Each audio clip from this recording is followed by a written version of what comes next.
Welcome everyone to the UHW recap for Havoc. I am Wolfie Castle alongside my lovely wife Izzy Castle. How are you doing today? Well, after seeing today's show and it being April Fool's, yeah, it was interesting. I'm good. Well, that's good. That is good to hear. So let's get started here. Well, of course, as we heard, um, it was definitely April Fool's Havoc when we found out our referee was none other than Mr. Honey Bunny. Also, before the show started, we had a visit from Francine of ECW saying that UHW was under management, and our new owner was none other than Joel. I'm not going to do all the nicknames he does, Gertner. He was explaining that UHW will now become an all female fed, and of course, after all that confusion and everything's saying that the males had to do some gender surgery and all the females had to go back to his office. Jesus. Anyway, Francie came out again, and but we all knew it was actually Maxine playing her, and she just did an April Fool's joke on all of us here at the arena. It was quite interesting, especially watching the male's reaction to being told they would have to have gender reassignment. Anyway, our first match was Jesse Darkwatch taking on Crimson Fang. Now, one thing we do know about both Jesse and Crim, they were both trained by Anarchy. Jesse, of course, being trained by Anarchy and Crim as her wife. Um, so it was definitely an interesting battle. Both Crimson and Jesse were trading blows with each other, and each of them did not back down. Crimson would show Jesse how much she has truly learned from Anarchy when Crimson took complete control of the match, but Jesse would come back and try to get her with the figure four leg lock. There were times where Jesse was close to a win, but Crimson would surprise her with a brogue kick, followed by a raindrop, which happens to be Jesse's own finisher called the migraine. Yeah, for Jessie, it was time to fall asleep as Crimson hit her with a nightmare's lullaby and claimed the victory. After the match, Crimson and Anarchy once again left Jessie alone and did not attack her.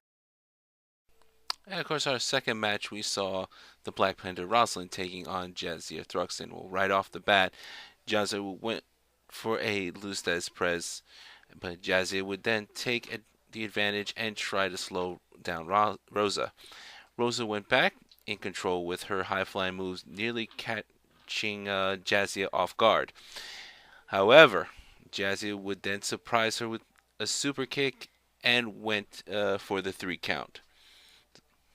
Now, before our next match started, up on the screen there was some footage of, well, yourself, Wolfie, me, and Vince leaving the arena last week. Wolfie was wondering where Trisha was, and Izzy was thinking she was looking for her stalker. Just then, the stalker named Sarah found them and apologized for what she had done last week. Izzy accepted her apology after telling her that's not how we do things and decided to train. Really, she's going to train Sarah um, as a wrestler.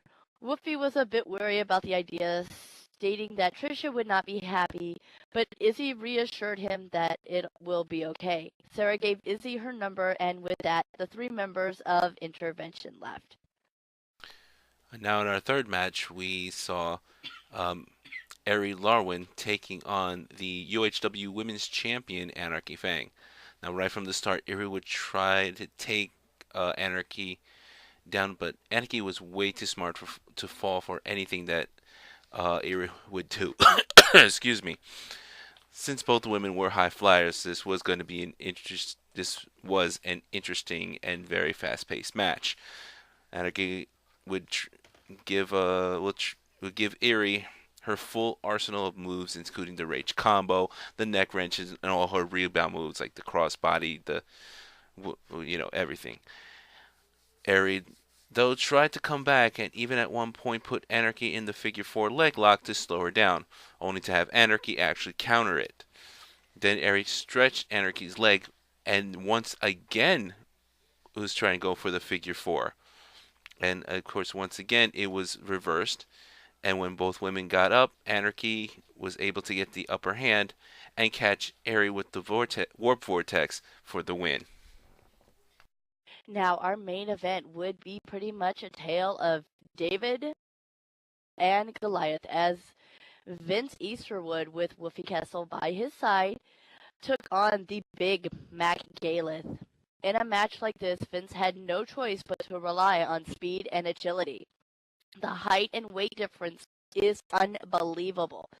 However, that wouldn't stop Vince. Vince would try to focus on the legs to get the big man down, but every time he tried something, Mac would find a counter.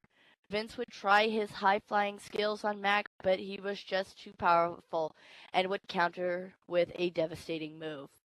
One point in the match is when there was the 350-pound Mac climbed the top rope to Vince. However, Vince was able to get out of the way in time and hoped this was the opportunity he needed. Vince went for a moonsault and almost got the win. However, Mac would catch up and hit Vince with a big boot, followed by a bear hug, and Vince would escape, but it wasn't enough, and Mac hit Vince with a Devastator for the win.